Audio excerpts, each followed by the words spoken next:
After a night of indulgence, I took full advantage of the abstinent CEO. When he woke up, I pretended not to know him and bolted. On my way out, I accepted an offer for a dating show, hoping to make one last attempt at my career. If I didn't succeed, I'd quit the entertainment industry and return to farming. On the show's first day, the singer who had been laughing and chatting with me the night before mysteriously went missing. The CEO I had left in the hotel took his place, stepping straight into the show. My agent, scared out of their mind, sent me a new gossip screenshot. Dean Mason, CEO of Mason Group, makes his reality show debut. The Golden Boy enters the entertainment industry for love. Reading that enormous headline, I nearly passed out. For love, huh? But the love in question wasn't for me. It was for another female guest on the show, Alyssa Riley. They were classmates, rivals, evenly matched. And I, Ashley Hall, was the villain who had tarnished Dean's reputation. Chapter 1. Dean Mason rarely made public appearances and spent most of his time abroad, avoiding interviews whenever possible. This time, his sudden appearance on the dating show completely caught everyone off guard. All the lights, cameras, and recording equipment were immediately focused on Dean. As for me, a minor celebrity with zero presence, I was stuck in a corner, blocked by Dean's bodyguards in front, with the production team bustling around him in the back, having an emergency meeting. I was sandwiched between them, nervously answering my agent Leah's call. Ashley, John Harris can't make it. Dean replaced him. He's also added a significant amount of money to the show. Be careful not to offend him, or he could easily ruin your career. I turned and glimpsed through the crowd at Dean, who was adjusting his microphone. Tall, composed, and slender, he could easily pass for a male model. It's too late, I muttered into the phone. Too late for what? Leah asked, her voice rising in confusion. I've already offended him. Leah's sharp gasp echoed from the other side of the line. I quickly hung up and, head down, tried to sneak out along the edges of the crowd. Someone stepped in front of me and politely addressed me as Miss Ashley. I looked up to find a young man I didn't recognize, a faint smile on his face. I'm Mr. Mason's assistant. He asked me to give this to you. The man handed me a delicate jewelry box, then stepped aside to let me pass. He gestured for me to go ahead, and I, feeling like a thief, slipped into a quiet corner to open the box. Inside, there was half a pair of earrings, nothing fancy, and one of the corners was even broken. When I saw it, I slammed the box shut with a snap. It was the earring I had lost a few days ago, and it was the one I had lost in Dean's bed. I'm finished. Dean's really going to crush me with a single finger. Chapter 2. Dean and I could be considered old friends. Of course, that's just how I see it. Because in Dean's eyes, the one who took care of him for 2 years should have been my half-sister, Martina. I met Dean when he had just been in a car accident. Not only had he broken his leg, but a blood clot was pressing on his optic nerve, and there was a high chance he would be permanently blinded. At that time, I still hadn't changed my surname and was called Ashley. I happened to be staying at Alyssa's house, and our 2 villas were not far apart. From my window, I often saw the nanny pushing Dean out for a walk. Over time, I became familiar with Dean. Back then, Dean was confined to a wheelchair. The young genius had fallen from grace, and he became so irritable and difficult that no one could last more than a month taking care of him before they gave up and left. I had spent years in the countryside taking care of my sick grandparents and raising a dog that snarled at everyone. No matter how fierce Dean was, he couldn't compare to that dog. At first, Dean and I would each sunbathe separately on the lawn. Gradually, we got closer. I'd help him with his rehabilitation, talk to him about the ripening rice, sprouting potatoes, and growing wheat. During those dark times, when his parents were fighting and neither wanted to accept their disabled son, I stayed by his side. Soon after his leg recovered, his grandfather took him abroad. We parted ways hastily and never saw each other again. The next time I heard about Dean, his vision had fully recovered, and with his grandfather's support, he had joined the family business. In the end, Dean and I were from 2 different worlds. Staying at Alyssa's house to finish my studies had already been a stroke of luck for me. Alyssa gave me a large sum of money to keep the secret of my time caring for Dean. She was the true daughter of the Riley family, and she and Dean belonged to the same world. I, on the other hand, was just a child left behind in the countryside before her father became successful. Raising me until I was 18 was already more than enough. Alyssa had wanted to impersonate me, using the fact that I cared for Dean to climb the social ladder and get close to the Mason family. And me at that time, I desperately needed that money. Compared to the untouchable Dean, I chose the tangible money. I heard later that Martina changed her name to Amelia Lewis and went abroad to pursue Dean. But for some reason, she didn't succeed. Afterward, another woman appeared by Dean's side, Alyssa Riley. She was his fellow student, a master cellist who had held 7 consecutive concerts after returning to the country, becoming a popular musician. She and Dean seemed like a perfect match. As for me, I should have had nothing to do with Dean anymore. But unfortunately, a few days ago, on Dean's first day back in the country, I ended up sleeping with him. I had drunk too much at a class reunion. Seeing they were still drinking, I, barely able to walk, found an excuse to leave early. When the elevator door opened, I saw Dean. Heaven knows, I thought it was a large poster, and I rushed up to touch Dean's chest. Then I blacked out. I vaguely remember someone tying my wrists with a tie and making me call his name. When I woke up, the morning light was dim, and Dean, still sleepy, was lying beside me, his neck and back marked with ambiguous scratches. Reason gradually returned, but my memory was fragmented from the alcohol. I panicked and decided to run away, just like I had done years ago after taking full advantage. But I forgot one thing. Back then, Dean had been blind. Chapter 3. I threw the earring Dean's assistant gave me into the trash. After a brief 3-second moment of silence for the trash can, I called Leah again, asking how much I would have to pay if I quit the dating show midway. Leah paused for a moment before quoting a penalty fee that seemed astronomical to me. In short, I'd end up working for the next 2 years without pay and still be left with a massive debt. Ashley, what's going on with you? This dating show is your last chance. Pull yourself together, Leah said, her voice urgent. What's going on? Well, the reason is simple. I don't dare face Dean. To Dean, I'm just a stranger who showed up out of nowhere. He probably thinks I'm a woman trying to sabotage his relationship with Alyssa and climb up the social ladder by any means. That earring was his first warning to me. Dean was telling me to stay away from him. I've seen through it all, and my heart is colder than a fishmonger in a supermarket. Since I couldn't back out midway, my only option was to avoid Dean whenever I saw him. Leah was quick to act, swiftly setting me up with a new pairing for the show, a university professor named Henry Clark. Leah said he was funny, knowledgeable, and most importantly, he was my fan. I, a practically unknown celebrity, actually had such a high-quality fan. Leah's words almost made me tear up. When the official recording began, the first segment involved a blind room selection for the male and female guests, where we'd exchange gifts and attempt to break the ice. It was like opening a blind box, but for the audience. Leah had already tipped me off, so I stood in front of room number 3. As expected, when I opened the door, I would find Henry. I took a deep breath, posed for the cameraman, and confidently pushed open the door. Then, I saw Dean sitting leisurely on the sofa, his legs crossed, his eyebrows slightly arched, and his gaze fixed directly on me. Hello, I'm Dean. Hello, I'm Ashley. Chapter 4. I glanced at the number 3 on the door. Then I looked at the composed Dean. Bracing myself, I sat down across from him. Surrounded by a sea of staff, I pretended to stay calm.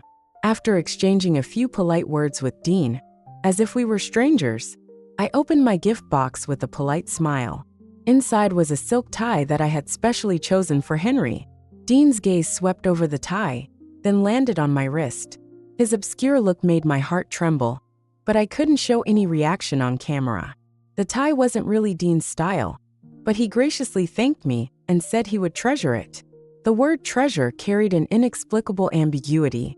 I didn't dare think too much about it. I took the sleep-inducing scented candle Dean gave me and praised it. Dean was a man of few words, and no one dared to rush him. The director signaled for me to provide more material for editing. I've been having trouble sleeping lately. This scent is perfect for me, I said, trying to make conversation. Moderate exercise can help with sleep, Dean replied, closing the tie box. I have a habit of morning runs. If you're interested, we can run together. Oh boy, this isn't the time when you were in a wheelchair, is it? I gritted my teeth inwardly. Outwardly, I agreed cheerfully. Sure, I should exercise more. I endured over an hour in room number 3 before the director finally announced the next segment. Relieved, I immediately stood up and left to find Henry in the hall. Henry had arrived earlier than me. He was also puzzled by the room mix-up, but when we made eye contact, he suddenly smiled. What's so funny? Do I have lipstick on my teeth? I asked. Meeting my idol, it's hard not to smile, Henry said. I sat next to him, greeted the other guests, and everyone left the seat next to Alyssa open for Dean, who hadn't arrived yet. Alyssa, Dean's fellow student, spoke even less than he did. Sitting at the edge, she looked like morning dew, cold and distant. Recently, I had opened an account on a short video platform, uploading videos of my gardening. Henry was very interested in them. As we chatted excitedly, a slightly indifferent voice interrupted us. Sis, I've seen those videos too. I turned and saw Alyssa, her chin resting on her hand, her voice cold. But her brown eyes held a glimmer of hope, like a cat waiting to be petted. Things were starting to take an interesting turn. In this dating show, which aired while still being recorded, the first CP couple pairing to go viral was Alyssa and me. At first, the comments were full of people accusing me of being a third wheel, disrupting Dean and Alyssa's dynamic. I was terrified, too afraid to respond. But then Alyssa casually called me sis in behind-the-scenes footage, and that sent us to the top of the trending list. The genius cellist was brought down from her pedestal, her million-dollar insured hands now holding mud with me. Overnight, my comment section exploded, becoming a battlefield for CP fans. Who understands? She called her sis. I don't call my friends sis. They're real, I swear. I'm the mud they molded with their hands. Can they kiss for me, please? I might be fake, but the Starash CP is definitely real. Starash CP. What a strange name. My eyelids twitched, and I flipped my phone over on the bed. The show was to be recorded for 24 days. On the first day, I helped Alyssa plant a few cabbages in a pot, and that was edited into the first episode's highlights. Leah told me to seize this opportunity. My future could depend on it. So I got up early, planning to check on the cabbages. But just as I finished washing up and was heading toward the balcony, I bumped into Dean. Morning, I greeted awkwardly, worried that he might be here to cause trouble. Dean ignored my caution and said, "Let's go." "Ah, where to?" I asked, confused. Chapter 5. Morning Run. Seriously? I was just being polite. And you're taking it seriously? Dean, who was busy with work, had been squeezing time for the recordings. Today, he finally had some free time and actually came to find me to go for a morning run. You really? Keep your word. I suppressed my frustration, gave Dean a thumbs up, and followed him out of the villa. Not far from the villa was an artificial lake, with a smooth, clean running track around it. The morning breeze was refreshing. Dean, dressed in sportswear, looked as pure as when I first met him, his long legs making my head spin. I jogged intermittently, and Dean matched my pace, asking if I had used the scented candle. I hadn't, but I couldn't let Dean down. I plan to keep it as a memento, I said seriously. It's a consumable. You should use it. Dean stopped, blocking my path. The morning sunlight was blocked by Dean, and at such a close distance, I could smell the fresh scent of his body wash. Damn, it seemed to be the same body wash I had smelled the night we reunited. My ears instantly burned, and I wanted to step back. Dean reacted even faster, tying my hair into a ponytail. His movements were a bit clumsy but gentle.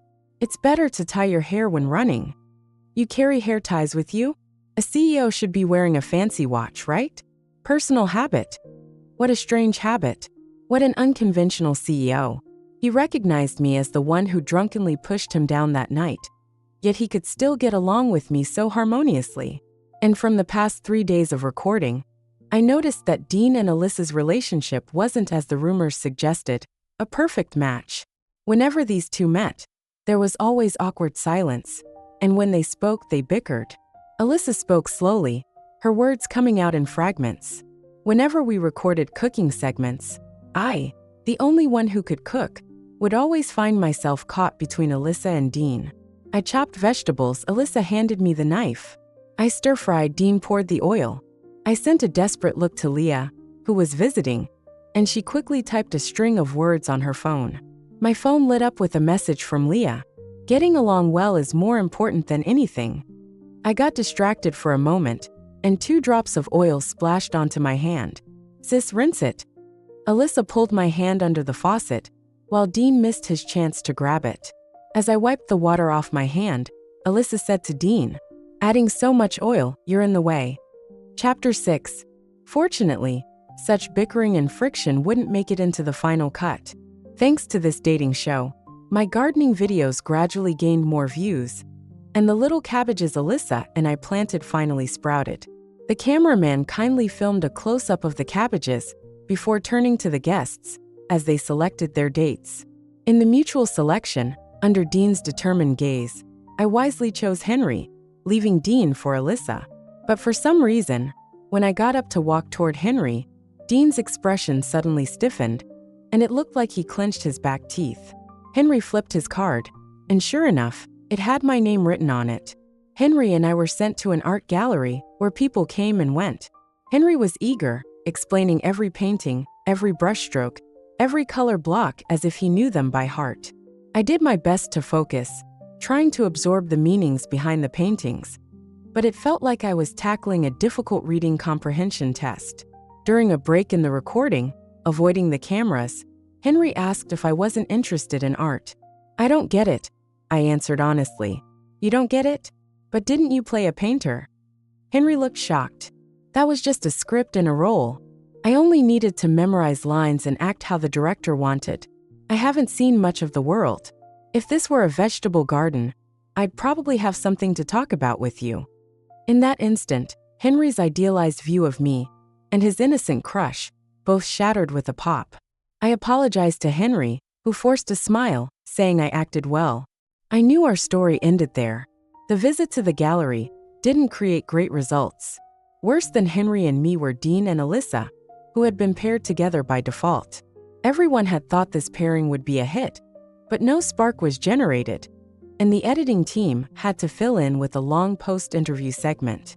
Late at night, I was dragged out for the post-interview. My eyelids were heavy, and my brain too sluggish to function properly. I answered questions mechanically, from ideal boyfriends to marriage standards, from preferred looks to attractive personalities. I answered as sincerely as I could, only for the interviewer to say, "It feels like Ashley is describing Mr. Mason." My mind snapped to attention, and I awkwardly replied, "I prefer talkative people." The interviewer chuckled and handed me a dare card.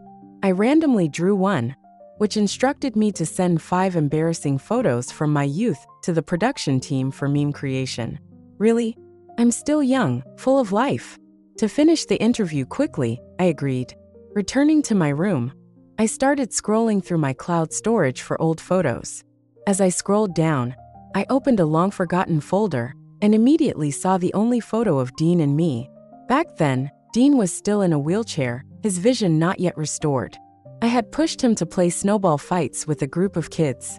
I made the snowballs, handed them to him, and pushed him as he wildly threw them in every direction. By the end, my hands were red and numb from the cold, and I was exhausted, sitting in the snow, leaning against his wheelchair, panting. I opened the photo.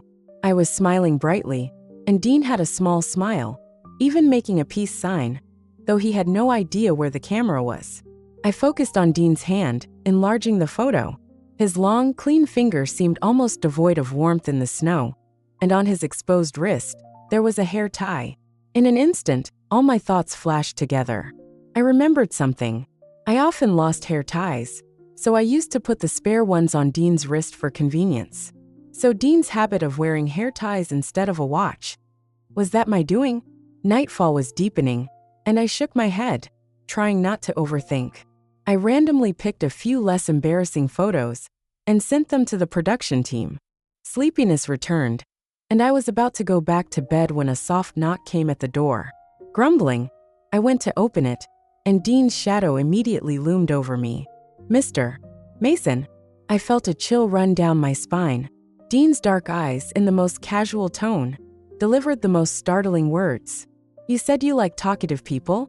Then why did you keep telling me to shut up that night?" That night.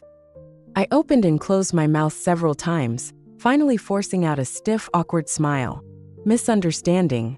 It's all a misunderstanding. Chapter 7. Why did you choose Henry for the date? Why have you been avoiding me and threw away the earring? Why do you always favor Alyssa? Just because she calls you sis? I can call you that too. Sis. Dean advanced step by step, and I retreated until I fell onto the bed. Dean closed the door behind him, and I looked up at him, swallowing hard before finding my voice. "There's no need to call me sis. I prefer the way you were before, rebellious and unruly." Dean leaned down, asking what kind I liked.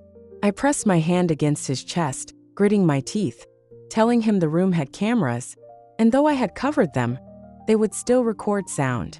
This audio would be enough to ruin me. I was on the verge of tears, and Dean grabbed my hand. I had them cut off. There's nothing worth filming at night anyway. The warm light from the bedside lamp didn't blur Dean's features, but made him look even more handsome. Our fingers intertwined, and I couldn't break free. "Mr. Mason, I can explain." Dean laughed, a deep sound that seemed to come from his chest, interrupting me. "You call others by their names, but for me, it's just Mr. Mason." I was speechless. This guy, his points of anger were quite unique. That night, I was really drunk. "I mistook you for a poster and touched you," I continued to explain.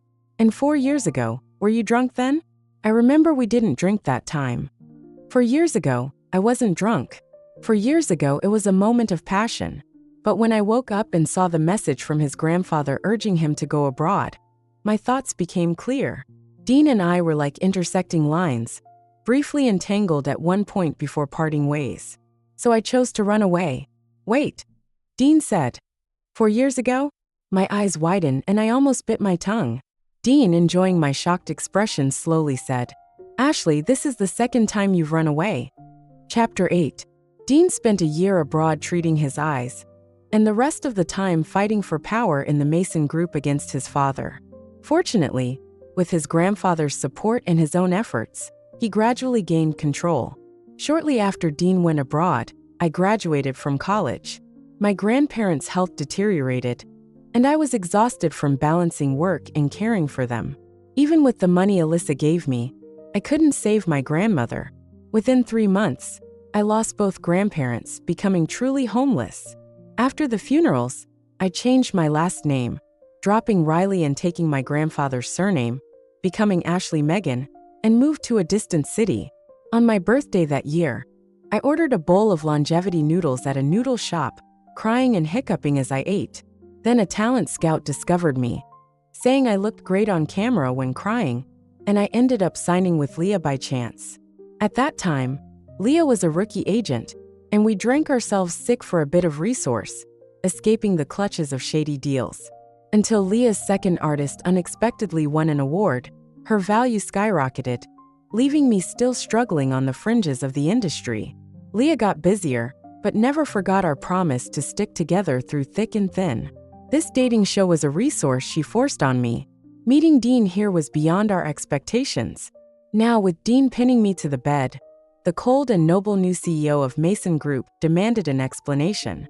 I bit my lip, avoiding Dean's scorching gaze. I had run away twice without a word, and I didn't know what to say. We were at an impasse when Dean buried his head in my neck. Dean nuzzled my neck, speaking in a muffled voice. "Ashley, comfort me. I'm easy to comfort." Chapter 9. Dean was indeed easy to comfort. I just patted his back and called him Dean, and all his jealousy and stubbornness melted away. Dean's time abroad wasn't easy either. As soon as he joined the company, all eyes were on him, and he couldn't make a single mistake. At that time, an intern repeatedly staged coincidental encounters with him, even spilling coffee on him. Dean, fed up, was about to have her fired when she tearfully called him Dean. "Dean, it's me, Ashley." Dean was stunned for a moment before asking, "Do you think I'm an idiot?" He was blind, not brain dead, and could still recognize voices. At that time, Dean was searching for me in the country, but I had moved to another city after losing my family, disappearing without a trace. It wasn't until my first web drama aired that Dean found me, but my avoidance and selling the story of caring for him to Alyssa remained a thorn in his heart. He watched my videos repeatedly, using a small account to become a fierce fan in my comment section, showering my farming videos with gifts, silently supporting me. When he finally secured his position as CEO, he returned to the country under the pretext of expanding the company's market. The day Dean returned, I was being pressured to drink at a class reunion. He couldn't resist, and after getting my whereabouts, he rushed over, only to be hugged by me. In our tearful reunion, I cried, saying I missed him. That one sentence shattered Dean's defenses. The result was a wild night, and the next morning, I blacked out and sneaked away while Dean slept. I couldn't face Dean. I felt guilty towards him. Dean said he woke up to an empty room and almost chewed the bed in frustration. I ran, he chased. I joined a dating show, he invested in the production. As for Alyssa Riley, it was purely coincidental. Though they were fellow students, they had different philosophies and genuinely disliked each other. The headline "Golden Boy Ventures into Entertainment for Love" was indeed about me. The formula was right, but the data was wrong. I only solved the puzzle now. Chapter 10. Dean held me silently, his arm around my waist. After a long silence, I apologized. I had liked Dean since he didn't even know what I looked like. But I was a coward, not believing anyone would choose me among several options.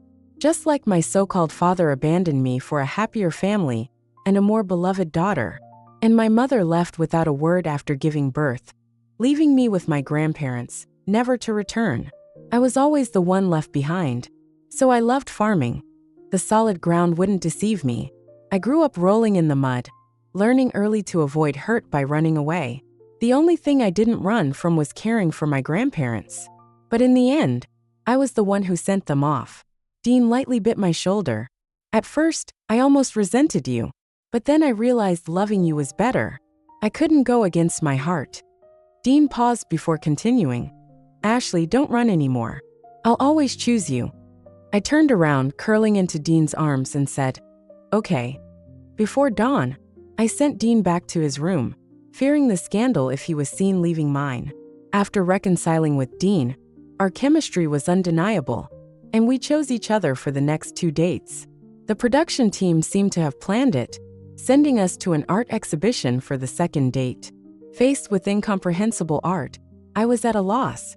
Before entering, I quietly told Dean I hadn't seen much of the world and asked him not to talk about deep, obscure art theories. Dean looked down, his long lashes casting shadows. But you knew when potatoes sprout, when wheat heads, how to compost and thin seedlings. If not for you, I wouldn't know what an apple tree looks like or the intricacies of growing corn. You showed me so much of the world.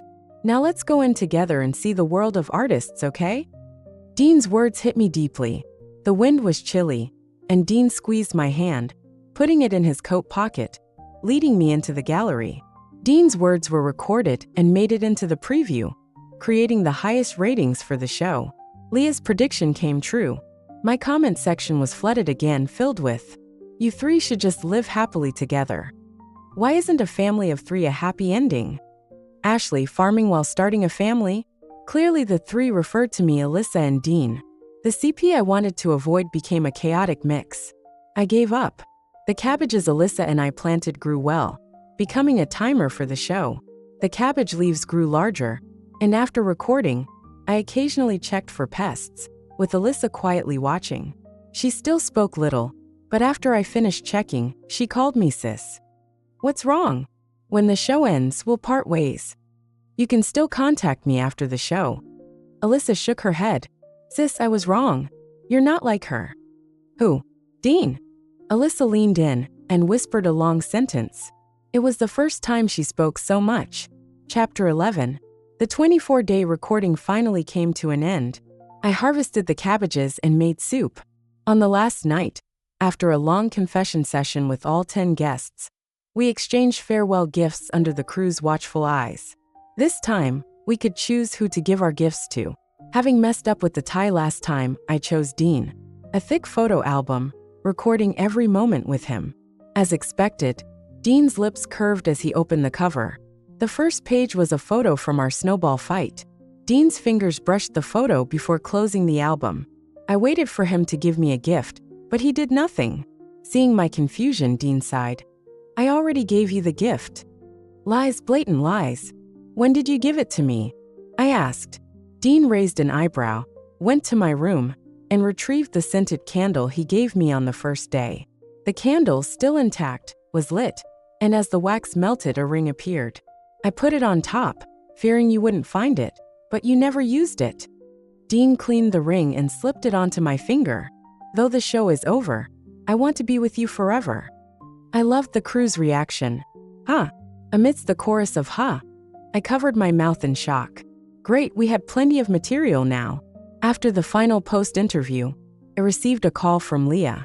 Leah asked if I needed her to pick me up. I hesitated and said, no, someone will be with me. This time, I learned to wait for Dean. Ashley, are you really falling for him? Leah asked loudly. I guess. Rekindling an old flame.